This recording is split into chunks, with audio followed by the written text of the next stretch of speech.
Welcome to Staff Works Explained. If you are here for the first time, please consider subscribing to this channel. You can also hit the notification bell so that when you upload a new video, you are notified. You can watch other videos that we have done on different topics.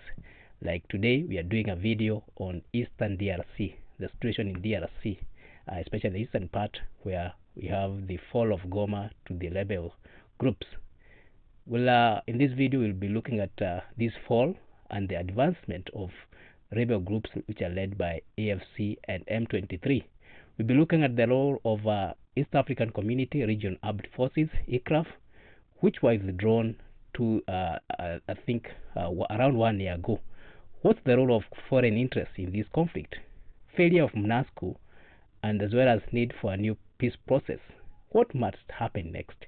And also the new approach that should be taken as far as this is concerned, a need for inclusive dialogue. So let's explore this together.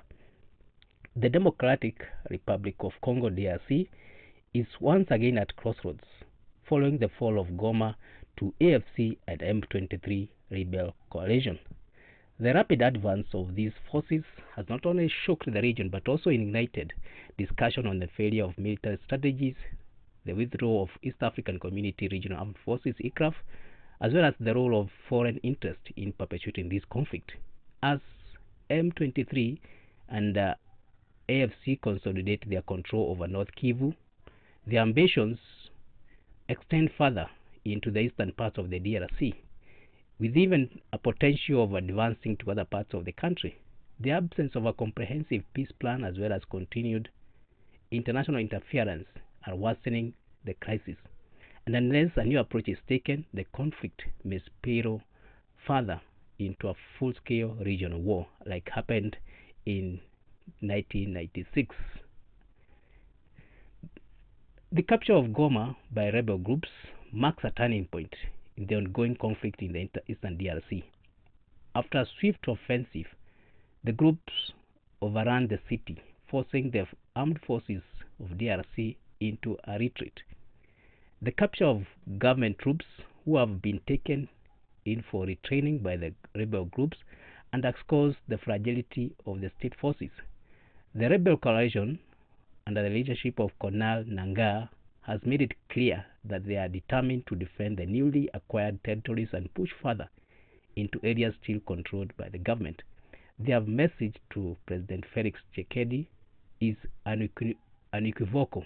Any attempt to launch counterattacks will be met with full force, they have said in a statement. So let's look at the role of East African Community Armed Forces withdrawal as far as advancement of these groups is concerned. A key question emerging from the fall of Goma is whether the withdrawal of ECRAF contributed to the rapid advancement of M23. ECRAF was initially deployed to stabilize the region, but its departure created a security vacuum that has been exploited by these two groups. ECRAF was there to maintain peace, but DRC was not happy with their type of relationship that they had with M23. The president of DRC was accusing these forces of siding with M23. They were too soft on them. The president would have liked ECRAF forces, which were led by Kenya, to come and help him in fighting the M23, but the mandate of this force was to maintain peace. Combat was not part of the mission. Kagame's assertion that SAMI DRC, which now came to replace the ECRAF, was not peacekeeping. They were here for another mission. They were here to help the DRC forces to fight the M23 rebels. Without a neutral peacekeeping force, this conflict has turned into an all-out war between the rebels and the armed forces in DRC, and this has had devastating consequences for civilians. And even this capture of Goma by M23 and the allied forces. M23 of today, as we all appreciate, is significantly different from M23 that was defeated by SADC forces in 2013, the reservists in 2021. The current M23, aligned with Congo River Alliance, has displayed a level of coordination which is high, military discipline as well as logistical strength that was absent in its earlier incarnation. Well-trained and professionally armed, M23 has taken advantage of weak DRC armed forces. It has taken advantage of internal Congolese political instability, as well as there is alleged external support to establish its dominance in North Kivu. And this alleged external support is coming from Rwanda, as it has been alleged. The failure of semi-DRC to halt its progress further highlights how formidable M23 have become compared to its earlier fashion. What's the role of foreign interests in this conflict? The ongoing crisis in DRC is not merely a local issue, but a geopolitical conflict fueled by foreign interest. Rwanda has been accused by the United States, France, and Britain, Germany, among others, of supporting M23, though Kigali has denied these claims. On the other hand, Congo has severe diplomatic ties with Rwanda, blaming the country for death of North Kivu military governor. The presence of multiple foreign forces, which include MONUSCO, SADC, Kenyan forces, Ugandan forces, Rwanda-backed elements, as well as Burundi, suggests that self-influence interest is playing a significant role in sustaining this violence. The involvement of South Africa in supporting the armed forces in DRC, accusation from Kagame that Ramaphosa government is distorting facts, and the continued international blame game all are signs of that external actors have much at stake in this conflict as Congolese themselves. MONUSCO, the United Nations peacekeeping force, has once again failed to provide a sustainable solution to this crisis in the eastern DRC, despite having been there for 25 years. The United Nations missions has been criticized for its inability to prevent M23 advance and for being largely ineffective in deterring violence. With roads blocks, the Goma airport unusable, humanitarian agencies are unable to operate, MONUSCO presence has done little to change the situation on the ground. The failure to enforce peace has led to questions about MONUSCO remaining here in the DRC, and there has been a suggestion that a new peacekeeping force strategy should be developed in this country. Let's talk about the new approach, where there is need for an inclusive dialogue.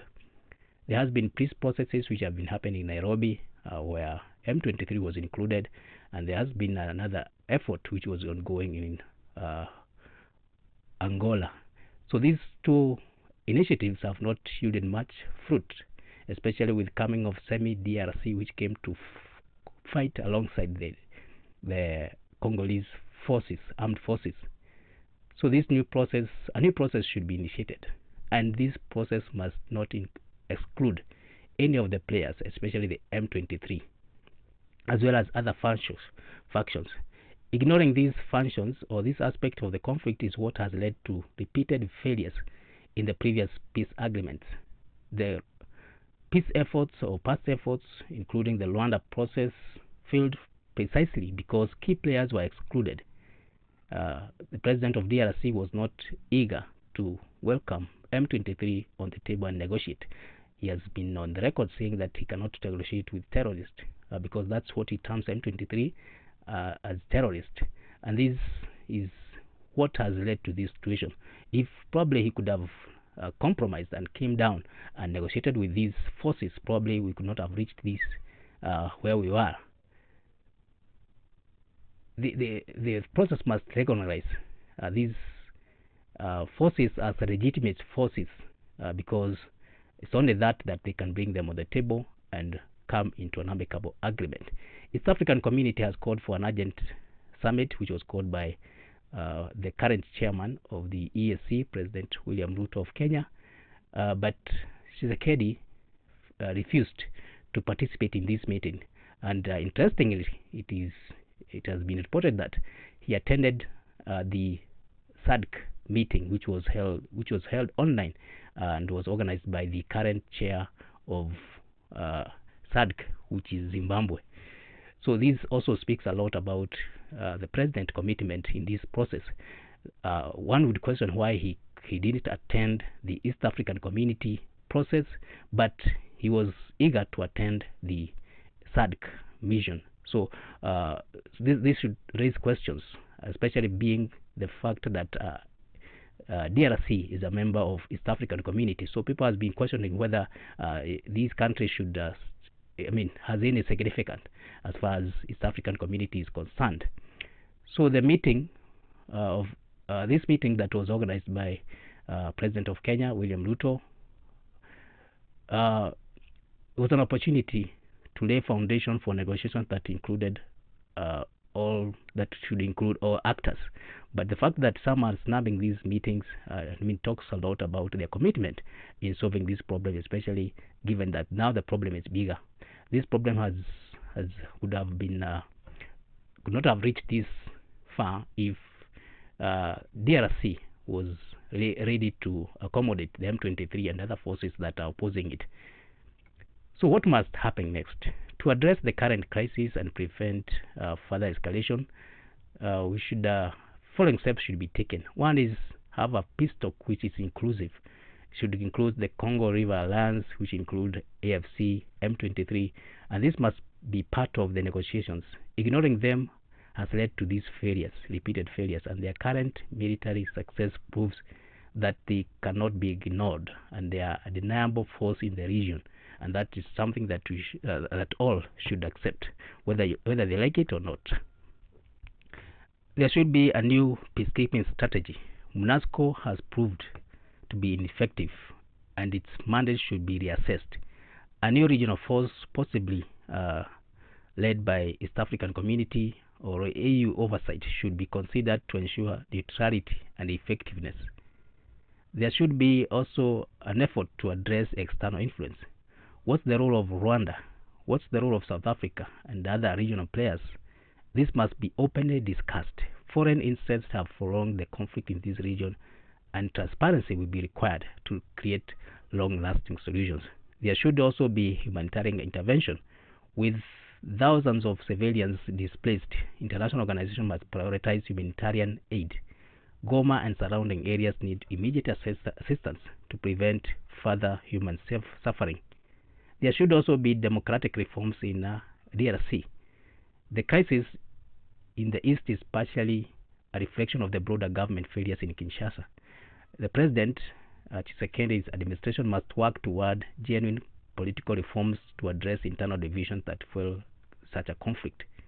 So in conclusion, you can say that we are in the crossword of war and peace. The fall of Goma is a defining movement in the history of DRC. The rapid success of the Liberal Coalition, the failure of armed forces in DRC, as well as the SAMI DRC, which is a force from SADC comprising of South Africa, Tanzania, and Malawi, and the continued role of these foreign interests have all contributed to the current instability. We can say that withdrawal of aircraft created a security vacuum that has been exploited by M23. The also absence of inclusive peace process. These have only prolonged the suffering of civilians.